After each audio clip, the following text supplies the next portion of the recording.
مفتی طارق مسعود صاحب پچھلی ٹرانسمیشن یہاں ہو رہی تھی، اس وقت نہیں تھے، کافی عرصے سے غائب تھے یہاں سے، تو ان کی طبیعت ناساز تھی، تو آج وہ تشریف لائے ہیں۔ تو یہ بھی تھوڑا ایک میسج، جس طرح سے کل آپ نے مولانا طارق جمیل صاحب کا ایک میسج سنا، تو میں یہ چاہتا ہوں کہ آج کل جو کووڈ کا ایک سلسلہ ہے پاکستان میں، اور اس کا جو اسپریڈ ہے، بیماری کا جو پھیلاؤ ہے بہت زیادہ ہے، تو ہم مفتی طارق مسعود صاحب کو ایک تو اس بیماری سے صحت یاب ہونے پر ظاہر ہے ان کو بہت مبارکباد ہے، کیونکہ بہت کم لوگ ایسے ہوتے ہیں جو جلدی اور آسانی سے ریکور کرتے ہیں اس بیماری سے۔ تو انہوں نے کس طرح سے اس بیماری کا مقابلہ کیا، ظاہر ہے دعائیں اور بہت ساری نیک تمنائیں ان کے ساتھ تھیں، لیکن کیسے وہ اس میں مبتلا ہوئے اور پھر اس سے نکلنے میں کیسے کامیاب ہوئے، تھوڑا سا مصعب اس حوالے سے کوئی میسج اگر آپ۔ جزاکم اللہ۔ بسم اللہ الرحمن الرحیم۔ میں اس بارے میں پہلے بھی ایک کلپ ریکارڈ کروا چکا ہوں۔ پہلی بات تو یہاں پر یہ ہے کہ ہمارے ہاں ایک المیہ یہ ہے کہ جو کورونا میں مبتلا ہوتے ہیں نا، وہ اپنی بیماری چھپاتے ہیں۔ اس کی وجہ سے لوگ بہت زیادہ غلط فہمی کا شکار ہیں۔ لوگ کہتے ہیں کہاں ہے یہ، نظر تو کوئی نہیں آ رہا، وہ بھی ٹھیک ہے، وہ بھی ٹھیک ہے۔ حتیٰ کہ اگر موت بھی ہو جائے تو یہی کہا جاتا ہے نہیں جی یہ تو ہارٹ اٹیک سے، یہ تو شوگر سے۔ کوئی ایسا لگتا ہے کوئی سیاسی سا مسئلہ بن گیا ہے کہ اگر ہم نے مان لیا کہ کورونا سے انتقال ہوا ہے تو شاید بخشش نہیں ہوگی آخرت میں۔ حالانکہ وبا سے جو مرنا ہے وہ تو حدیث میں، بخاری مسلم کی حدیث میں اس کو شہادت قرار دیا ہے۔ تو اگر کوئی وبا سے انتقال کر جاتا ہے تو وہ تو شہادت ہے۔ تو ٹھیک ہے سب کرونا سے نہیں مر رہے، لیکن بہت سے لوگوں کی موتیں، خاص طور پہ بڑی بڑی مشہور شخصیات کی موت ہوئی ہے۔ تو مجھے جب یہ بیماری ہوئی ہے تو میں نے یہ بتایا لوگوں کو، حالانکہ عام طور پہ ہمارا مزاج نہیں ہے، علماء کا بھی نہیں ہوتا، ہم جیسے نالائقوں کا بھی نہیں ہے کہ اپنی بیماریاں لوگوں کو بتاتے پھریں۔ تو لیکن میں نے اس لیے بتایا کہ تاکہ حضرت مولانا طارق جمیل صاحب کو بھی اللہ جزائے خیر دے، وہ مبتلا ہوئے، انہوں نے بتایا، ٹویٹ کیا۔ تو ایک تو یہ بات ہے کہ اس میں تاکہ لوگوں کو ہو کہ یقین آ جائے کہ باقی یہ ہے، احتیاط کریں لوگ۔ دوسرا یہ کہ جو میرا تجربہ رہا ہے، مجھے الحمدللہ ایک تو لندن میں ڈاکٹر خرم صاحب ہیں، ان سے رابطے کا بہت فائدہ ہوا۔ بالکل، کیونکہ جب آپ بیمار ہوتے ہیں تو آپ کو کچھ ایسے معاملات آپ کے ساتھ پیش آتے ہیں کہ آپ افراتفری کا شکار ہو جاتے ہیں۔ ہسپتال لے جانے کی ضرورت نہیں ہے تو مریض کو لے کے جا رہے ہیں، جہاں ضرورت ہے وہاں نہیں لے کے جا رہے۔ اس میں لوگوں کی قیاس آرائیاں بہت ہیں۔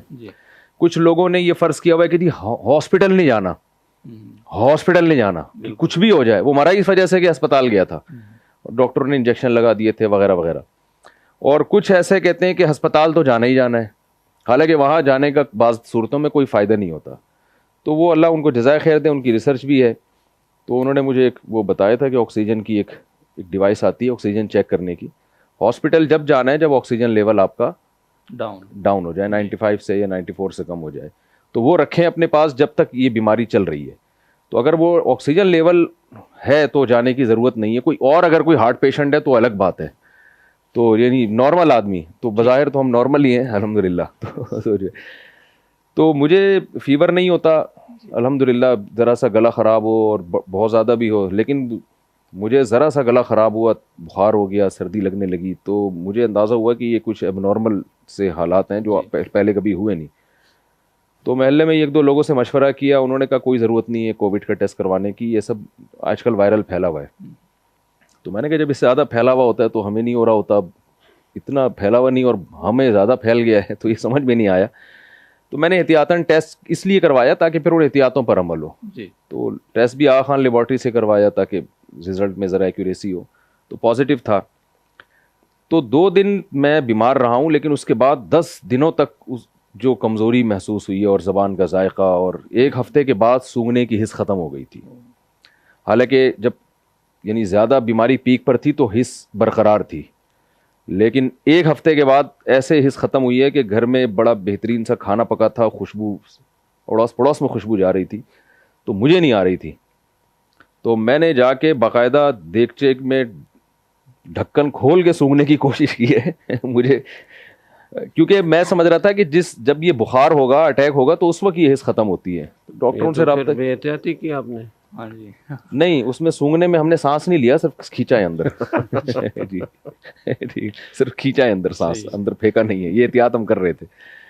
تو کسی اور کے جراثیم ہوں گے تو وہ چلے گئے ہوں گے، وہ ایک الگ بات ہے۔ ٹھیک۔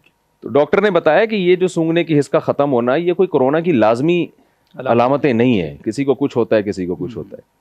خیر میں تو الحمدللہ 2 دن میں بخار میرا ختم ہو گیا تھا، میں ٹھیک ہونا شروع ہو گیا تھا 2 دن کے بعد، لیکن 2 دنوں کے بعد میری اہلیہ کی طبیعت خراب ہوئی ہے، اور ان کی ایج بھی زیادہ نہیں ہے اور صحت بھی ہم سے 2 گنا اچھی ہوگی ماشاءاللہ، اللہ اور صحت دے، لیکن وہ بہت خطرناک اٹیک ہوا، اور وہ اب تک یعنی 20 دن ہو گئے ہیں لیکن ابھی تک طبیعت بحال نہیں ہوئی ہے۔ اور جو ہم سمجھتے تھے کہ ڈاکٹروں نے کہا کہ خواتین پر اس کا اثر بہت کم ہوتا ہے اور وہ جلدی ریکوری ہوتی ہے، بیمار بھی نہیں ہوتی، وہ سارا کم از کم میرے گھر میں الٹ ہوا ہے۔ اس کا آدمی جلدی ٹھیک ہو گیا، جو خاتون کو ہوا، اہلیہ کو ہوا، وہ ابھی تک اس کی ریکوری نہیں ہوئی ہے اور بہت زیادہ صحت خراب ہوئی۔ 2-3 دفعہ یہ نوبت آئی کہ ہاسپٹل لے کے جائیں، لیکن اللہ کا شکر ہے ٹھیک ہو گیا معاملہ، مگر اس کے جو سائیڈ افیکٹ ہیں وہ اب تک چل رہے ہیں۔ تو دعا کی بھی درخواست ہے، باقی اللہ تعالیٰ سب کو جزائے خیر دے، ہمارے اساتذہ کو، اکابر کو، مشائخ کو، دوستوں کو، انہوں نے بہت زیادہ دعائیں کی ہیں، تو آپ کے سامنے بیٹھا ہوں الحمدللہ۔ لیکن یہ کہ یہ تجربہ ہے کہ مجھے اتنے ایک اندازہ ہوا کہ جس کی صحت میں تھوڑا سا بھی فالٹ ہے نا، اس کے لیے بہت ڈینجرس ہے یہ۔ بالکل، مجھے تو کوئی الحمدللہ کوئی ایسی بیماری نہیں ہے تو اتنا مسئلہ نہیں ہوا، لیکن جس کی جو پہلے سے بیمار ہے نا، تو وہ ان کے لیے یہ بہت ہی تکلیف دہ ہے۔ اللہ حفاظت فرمائے جی سب کی۔ بہت شکریہ آپ کی طرف سے، انشاءاللہ لوگ اس پہ مزید بھی احتیاط کریں گے۔ حضرت آپ نے کل مفتی مولانا طارق جمیل صاحب کی اگر وہ ویڈیو سنی ہو سر جی، کہ اس میں جس طرح وہ کمزوری سے بول رہے ہیں، جی جی، تو آپ اندازہ لگائیں کس طرح، تو آپ بھی کچھ اگر تھوڑا سا اس پہ۔ بس کافی روشنی ڈالی حضرت نے۔ میں یہ کہنا چاہتا ہوں کہ ایک تو اس جو ہے نا وہ سازشی تھیوریوں سے نکلیں جی بالکل، اور حقائق کو سامنے رکھیں۔ ہمارے سامنے لوگ دنیا سے جا رہے ہیں، ہمارے بڑے بڑے قیمتی اکابر اسی بیماری میں دنیا سے گئے ہیں، اور بعد والوں نے اس کو چھپایا، یہ نہیں تھا، یہ تھا، یہ نہیں تھا، یہ نہیں کیا، یہ میری سمجھ میں نہیں آتا کہ اس کی وجہ کیا ہے۔ بالکل کوئی مجھے سمجھا دے، میں کافی عرصے سے یہ بات کر رہا ہوں کہ اس کو چھپانے میں کیا، یہ کوئی اللہ کا حکم ہے چھپانا؟ کیا کیا کیا ہے یہ؟ اور دوسری بات یہ کہ آج میں جمعے کے لیے ایک مسجد میں جاتا ہوں تو وہاں میں نے فاصلے رکھوائے ہوئے ہیں، جی، تو آج مجھے ایک میسج آیا وہاں کے جو ناظم صاحب تھے ان کا، انہوں نے کہا کہ جی جو ہے جب آپ فاصلے کا کہتے ہیں تو بہت سارے لوگ مسجد سے اسی وقت نکل جاتے ہیں، اور انہوں نے کچھ تھوڑا زیادہ مبالغہ کیا، بہت سارے نہیں نکلتے، ایک آدھ دکا کوئی نکلتا ہوگا، اور دوسرا بعد میں بھی آ کر تنگ کرتے ہیں۔ تو میں نے ان سے کہا کہ بھائی میں نے ترغیب دی فاصلوں کی آپ کو، تو کوئی اگر اس بارے میں اشکال ہے، کوئی آپ کے پاس اس کے لیے دلیل ہے، کوئی اور الجھن ہے، تو آپ مجھ سے مذاکرہ کریں، مجھ سے سوال کریں، دوسروں کو کیوں تنگ کرتے ہیں؟ میں موجود ہوں نا، جی آپ جتنا وقت لینا چاہیں گے میں دوں گا، لیکن میں فاصلے ختم کرنے کا قطعاً نہیں کہوں گا، میں اس کو ناجائز سمجھتا ہوں، اور وجہ اس کی یہ ہے کہ اپنے آپ کو دوسروں کی جان کو خطرے میں ڈالنے والی بات ہے۔ نماز میں قیام فرض ہے عام حالات میں، لیکن ایک آدمی بیمار ہے اور اس کو قیام کی سکت نہیں ہے، تو قیام جو فرض ہے وہ ساقط ہو جاتا ہے۔ بیٹھ کر نماز پڑھنا جائز ہے نہیں جائز؟ بالکل، بیٹھ کر نماز پڑھنا اس کے لیے مکروہ تو نہیں ہے؟ تو جب قیام جو فرض ہے وہ ساقط ہو جاتا ہے، تو جو صفوں کا اتصال ہے، مل مل کر کھڑے ہونا ہے، یہ سنت مؤکدہ ہے مفتابی قول کے مطابق۔ جی تو عذر کی بنا پر اگر اس سنت مؤکدہ پر عمل نہ کیا جائے تو نماز میں کوئی کراہت نہیں آتی، نماز بلا کراہت جائز ہو جاتی ہے۔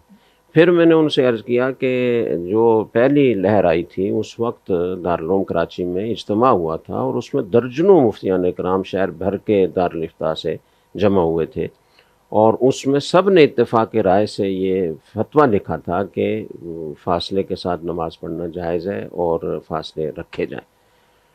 وہ اس وقت تو 6 فٹ کی بات ہو رہی تھی، تو بہرحال بعض خود میڈیکل سائنس کے بعض لوگوں کا کہنا یہ کہ 3 فٹ بھی کافی ہے، تو 3 فٹ ہو یا 6 فٹ ہو، لیکن فاصلہ رکھنا چاہیے۔ تو میں نے کہا کہ وہ ایک بات اس میں یہ بھی تھی کہ جو اور کسی مسجد میں نہیں ہے، دائیں بائیں ساری مسجدوں میں فاصلوں کے بغیر نماز ہو رہی ہے، تو ایک اس جگہ کیوں؟ تو میں نے کہا کہ یہ فتویٰ لکھا تھا مفتیان کرام نے، اور سب نے اتفاق کے رائے سے لکھا تھا۔ البتہ جب وہ تحریر مرتب ہو گئی تو دستخط کروانے لگے، تو ایک مفتی صاحب نے دستخط کرنے سے انکار کیا، ان کو شرح صدر نہیں ہوا ہوگا، باقی درجنوں مفتیان کرام نے تو اس پر دستخط کیے تھے۔